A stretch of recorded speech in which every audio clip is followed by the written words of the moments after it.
લેલાટે પાટું માંગ્યું રુધિરની તો ધારવે છે લાય પેલા એ પ્રભુને પૂછું કે લેલાટે પાટો શાનો બાંધ્યો છે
રાજન મારા દેહનું મને ભાન નહોતું રહ્યું કે આ હું શું કરી રહ્યો છું.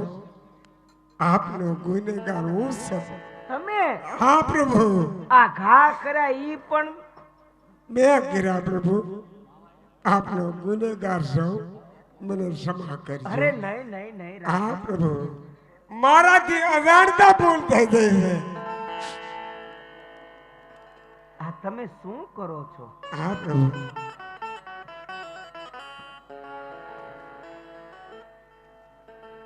આ મારી ઉપર જે ઘા કર્યા ઈ તમે કર્યા એમ ને?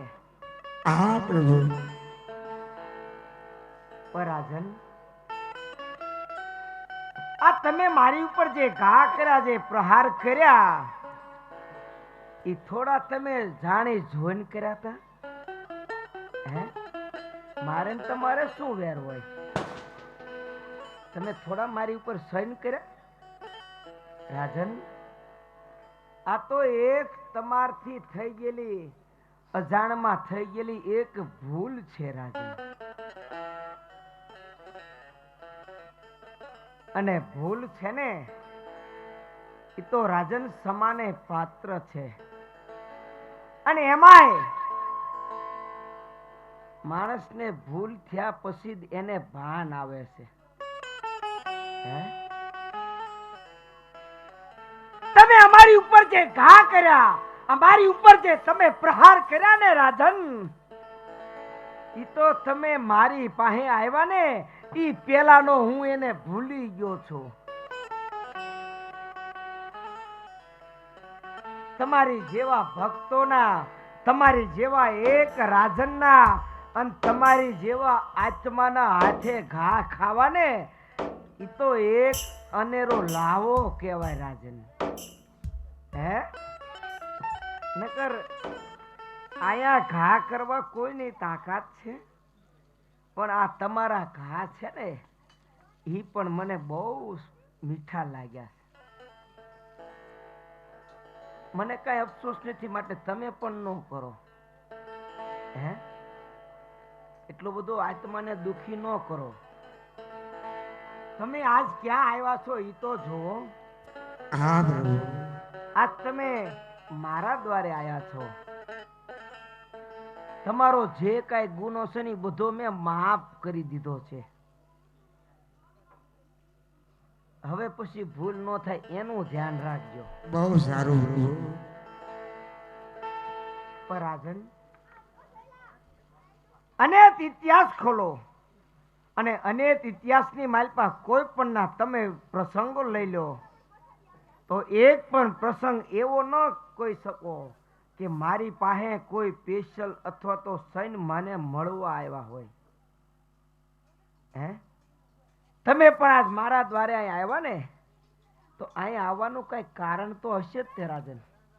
હે હા પ્રભુ, આપ તો અંતર્યામી છો, તો એવા કયા કારણ છે બધું જાણો છો. અને તમારે વળી એવી અમારી શું જરૂર પડી કે તમારે તમારા પોકરણગઢની ગાદી મેકી અને તમારે આય સુધી આવવું પડ્યું? હા પ્રભુ, હે તમે તો બધું જાણો છો. એમ હા હા, છતાંય તમે મને પૂછો છો આય લગી શું લેવા આવ્યા છો? રાજન હા પ્રભુ, બધી મને ખબર છે. વર્તમાન ભૂતકાળ ને ભવિષ્ય ત્રણે છે ને એ મારી રેખાથી નીકળે છે. શું બની ગયું એને હું જાણું છું, શું બની રહ્યું છે એની પણ મને ખબર છે. અને રાજન એથી વધારે સાંભળવું હોય તો સાંભળી લો. આવતા ભવિષ્યની માલપાવે શું બનવાનું છે ને એની પણ મને ખબર છે.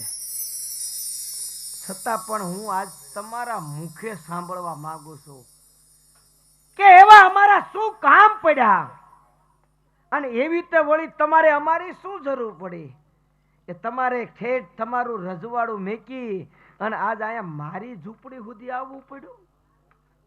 હે અરે પ્રભુ, બોલો. તમારે જો મારા મુખે સાંભળવું છે ને પ્રભુ, હા તો સાંભળો પ્રભુ. એક મારું સ્વાર્થ છે અને એક મારું પરમારથ છે.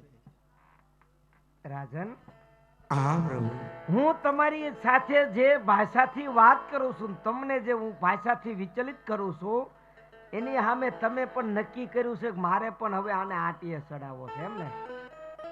આ તમે જે ભાષા અત્યારે બોલ્યા, તમે જે શબ્દ બોલ્યા, મારી સામે નજર તો કરો. હું તમારી પાસે તો એક નાનું એવું બાળક છું. આ તમારી ભાષા હું ન સમજી શકું. આ તમે જે કીધું ને એમાં મને કઈ ખબર ન પડી. તમે મને એને આમ આમ આમ વિગતવાર સમજાવો ને, શું કહેવા માંગો છો? એ નટખટ કનૈયા, લે તો કે નટખટ, ઘડીક કે અંતર્યામી, ઘડીક કે તમે બધું જાણવા વાળા, ને હવે કે તમે નટખટ.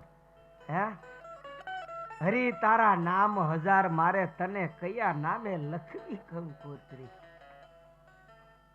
હા પ્રભુ.